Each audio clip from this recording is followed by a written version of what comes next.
This is Malaya.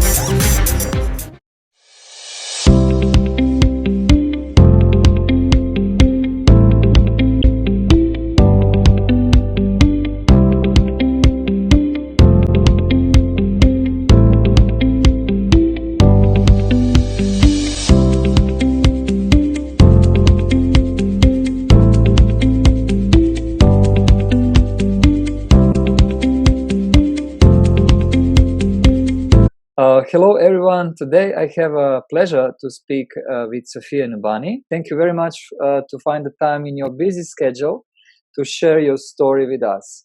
So Sofie, No, it's my honor. please let us know, let all people who are watching this video know more about your story and how you became such an amazing person as you are today. Thank you so much for inviting me and allowing me to be part of your community. Originally, I am from the Middle East, born in Amman, Jordan. And I've been in the United States over about 24 years as we speak. And I've always had a passion of helping people, and many people in this arena of service will be using the same words because there's something that's bigger than them that they feel compelled to, and the holistic mindset and thinking brings them to such area and alignment and service. And so I felt that I was doing this while I was working on my regular job, and I was a sales consultant and a vacation industry for quite a bit of years, where I got a great experience learning about people from different places all around the world. I love that. I think it is what is going to really allow us to have world peace, is getting familiar with each other and realize that we all have our same basic human needs, and that we allow ourselves to be and to let be. And when we are understanding that, we are more accepting and less resistant to what is offered from that area as a maybe advice, their mindset, the way they conduct business, the way they do tradition, the way they believe. So you just are more inviting and allowing. And that is a very beautiful space to be and grow from. So from there, I always felt by nature I was doing that coaching, but it wasn't my full-time, dedicated, known job. It was a hobby. I would be food shopping and I could end up talking to somebody, and next thing you know, I'm doing half a session somewhere.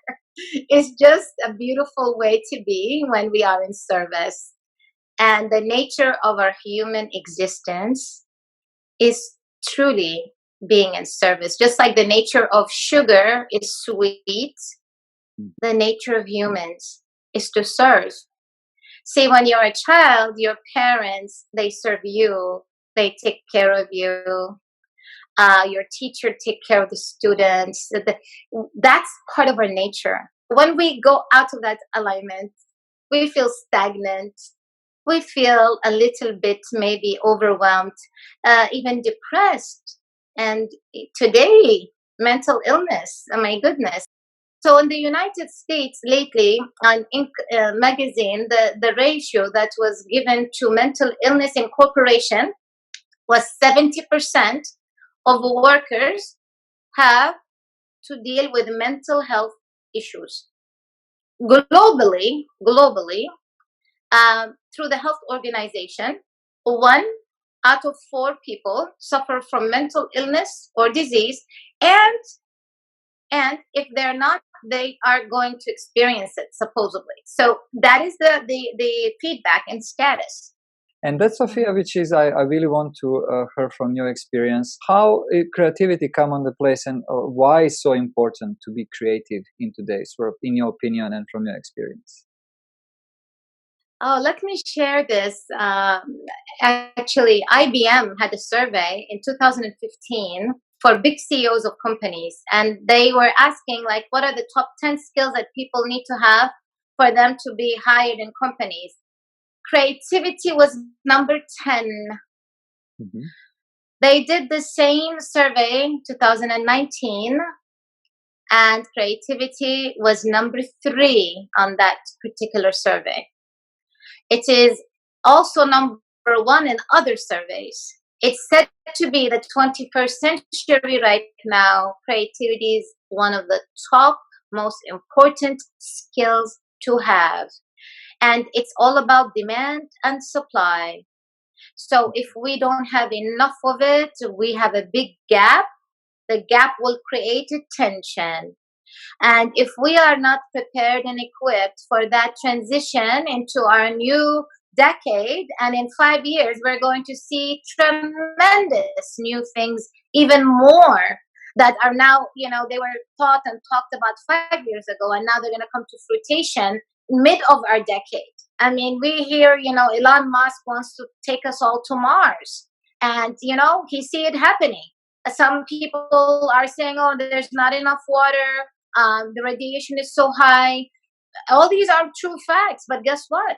Did you ever think me and you are going to be able to do this conversation on our meeting today over a digital media platform that is allowing you to connect with me in the United States all the way from Asia?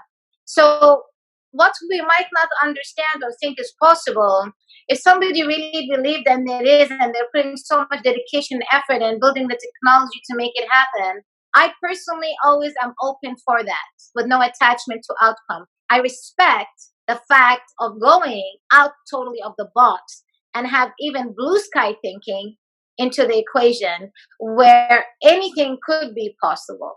And then let's try it. And the feedback is only how we're going to be able to grow and create something different or better, or maybe that was already good and we don't need to. And now from there, we can take that and build from there and add more. So talking about the creativity for companies, because of that, in fact, Elon Musk actually, I just, I like to follow certain people, especially if they're very creative. He actually, for hiring his employees, he says that he doesn't care about PhD. He flat out wrote it on Twitter. He said what he cares is about people who are able to be more creative. They're good at problem solving. People they want now, companies want out of the box thinkers and people who are very divergent in thinking, and then be able to be convergent to rule down the best answer or the best situation decision for the company.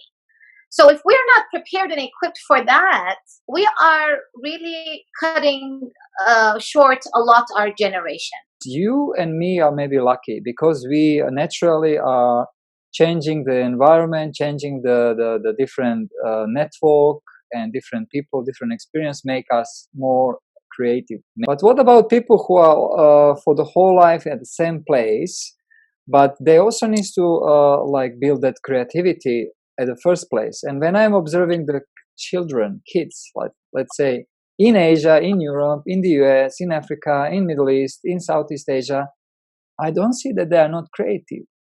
But then when culture and system come on the place, they become more standard representative of that culture or that part of the world. But now we are talking that companies are looking for creative people. So what will be your suggestion for people who are not lucky enough, who are not travel all over the world to see the different cultures, so they can be inspired, they can see the things from the different perspectives, what they can do right now in their own, city, country, region, yes, to practice. Very good question. To practice creativity.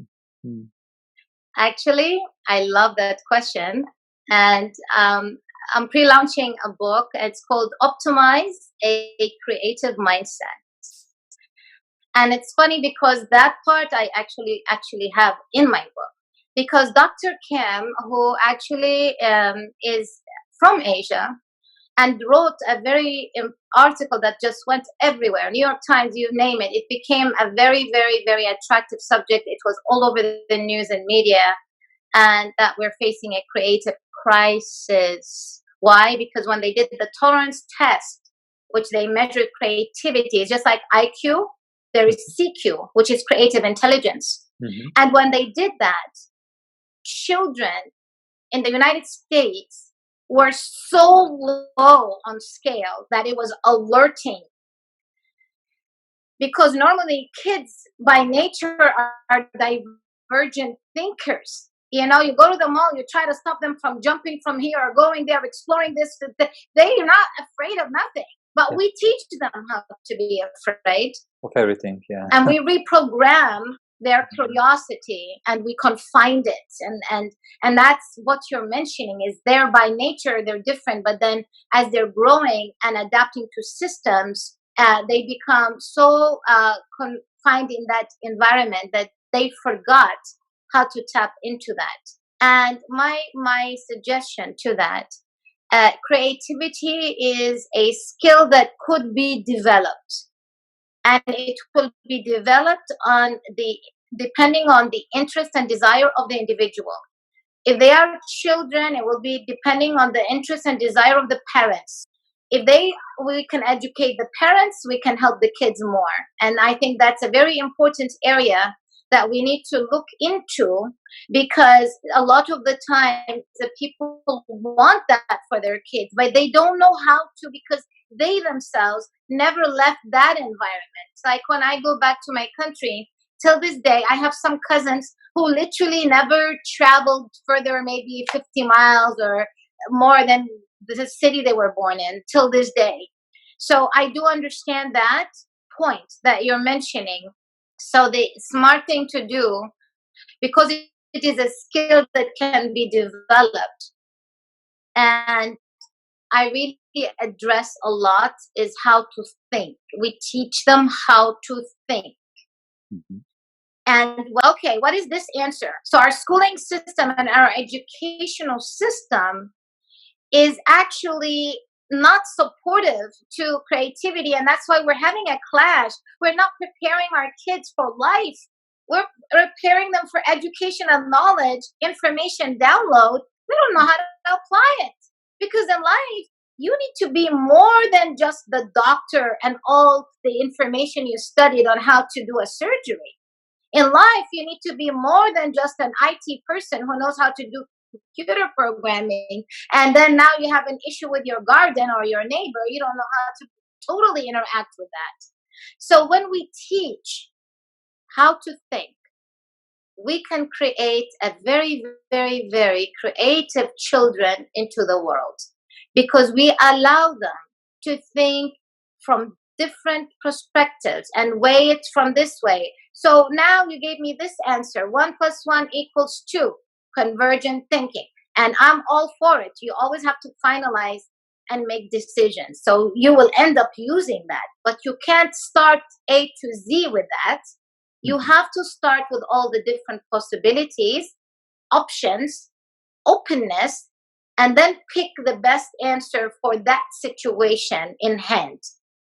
That type of mindset, 2 things will happen. First of all, you will always practice by default. Like you said, people now go to work, they come back, then they go back to work again. By default, they're going to go to their brain, they're going to go to this type of thinking, then this type of thinking, and then this type of thinking, because by default, they were taught that they need to study it from different angles. And what does that do? Even if you're in crisis, right? Even when you're in crisis and you're facing adversity in life, when you are able to do that, knowing that there's a different possibility, right? There is always hope with that emotion. There is always this sense of feeling, you know what, this is not the final answer. There could be one more answer. I can try one more thing. I can do that. Of course, being realistic, right? But it's a very, very wise way of operation. So I like that part a lot, and I really like personally encourage different ways of thinking in organizations, like holistic thinking. So I'm creating a technology, a new product. Great, that is creative. I have demand, I have customers. Great, that is creative. That means your idea is needed and wanted. But this product is going to pollute half of my country, and it is going to have people with lung cancer over the next 2 generations. Then what? Bravo? Because our young kids don't know this, they're going to go buy your product, and they're going to accustom through your lot of marketing and commercials to think it is the best thing on earth, and their kids, they don't know any better because they're not thinking outside the box. But then was that a really good creation that you did? So when we learn how to think, we also will learn how to create better. Just like robots, and people are scared of artificial intelligence, and what they're really scared of is the people programming the artificial intelligence. If those people are not, they don't have Ethical. integrity, and they don't have a holistic thinking, yes, that same programming could kill and destroy versus build and construct. So again, thinking. If we can teach our children how to think and show them different thinking styles, then I believe that we are getting them grounded and more rooted to be stronger facing life. And we make space for their mind to be more creative because they become better at problem solving. And we don't look at a problem like they're bad or you made a mistake, you're stupid, your IQs are low, you don't even get it. No, because that same kid could be the genius in baking cakes, and he could be the best chef making the most money in the world, discovering his talents and gifts. Human society in every part of us, there's so much growth and there's more creativity to come in hand. Because this is the community, and for the entrepreneurs and for people who naturally has to be creative because they need to find the value for the market. I would like to ask you, how do you recharge yourself? So what do you do in your free time, and how you find the maybe source of creativity from outside of yourself? Of course, you have a lot of creativity inside of yourself. How I heal and grow is being in service. I love and enjoy that part. I love to guide people to reach self-transcendence. I do drive to it because I live in Orlando. It's a city, but the closest beach is only 45 minutes, literally. Sometimes I task just to get some of the sea salt energy and to really recharge my system with nature. I cannot say how grateful I am to be able to have that, because I so love being around trees, about the ocean, just nature in general feeds my soul. You have to enjoy what you're doing. It's not an obligation that you have to feel that, oh, because, everybody says reading is good, then I got to read because you feel that if you read, you're smarter. No, you can listen to an audiobook, or you can talk to a person on a plane and ask questions. Another thing is asking questions. Asking higher order questions. Asking questions. There is not a stupid question, a bad question, a poor question. If it's going to clear something for you, it's a good question. But also you can start mastering the art of question asking by practicing more of it. And then you start becoming more curious, and you will start asking higher order questions. And that's very, very important, because this, I even have that in the book I'll share with all your community. Einstein said if he had a problem to solve in 1 hour, he would spend 50 minutes trying to find the right question to ask, because the next 10 minutes will be how he's going to solve the problem. Because you will understand what you're dealing with better, and your thoughts and channeling can go to that, and you can be a lot more interactive with the solution and problem solving. So asking questions and thinking how to think. thinking styles. Understand that. All of that are going to be a good foundation to be equipped for better creativity and face the 21st century more equipped, because you don't prepare for a hurricane when you're in the eye of the hurricane, right? All the news, everybody's like, oh, get water, get your generators, get your candles, get your lights. How are you going to do that if it's in the eye of the hurricane? You're going to be stuck at home and you can't even get out. Would you be more prepared if you went and prepared prior to that, knowing there might be a hurricane? Okay, same thing. With creativity, you want to be prepared better for this 21st century. It's an important skill. So it is going to only benefit more than anything and make you be more valuable to your organization. And it's going to be more fun while you are working, because you feel that you are co-creating and you're part of the process of the growth of yourself and your company and your community as well. Sofie, thank you so much for sharing this such an important information about the creativity. I believe that we are creative beings, so everything what is surrounding us is actually some other people's creations. So, yes. And now we are on the place where we have more time because of technology to learn again how to be creative, because the current education system was actually to prepare us for some kind of manufacturer world or information world, but now we have access to information just by one click. So that's not enough. We have to reorganize our thoughts and start to think differently and more creative again. Thank you so much for this wonderful interview. We will announce the new book, Optimize the Creative Mindset. So Sophia actually sharing great insights about how you guys got the first sneak peek. You got it even before my original launch and pre-launch show. So this is my gift to your community. Thank you, Sophia. We appreciate, and of course, for all of you who want to order the book in pre-launching, be free to ask Sophia directly how that can be possible, and also we will share information in our community. Amen, and thank you so much, and I'm so grateful to be part of this, and I send blessings to everyone that's listening. I pray and I send all the beautiful vibes that all the open channels of creativity will align, and they will be all clear to the direction and purpose and mission and vision that they would have for their lives and for their professional life as well. Amen.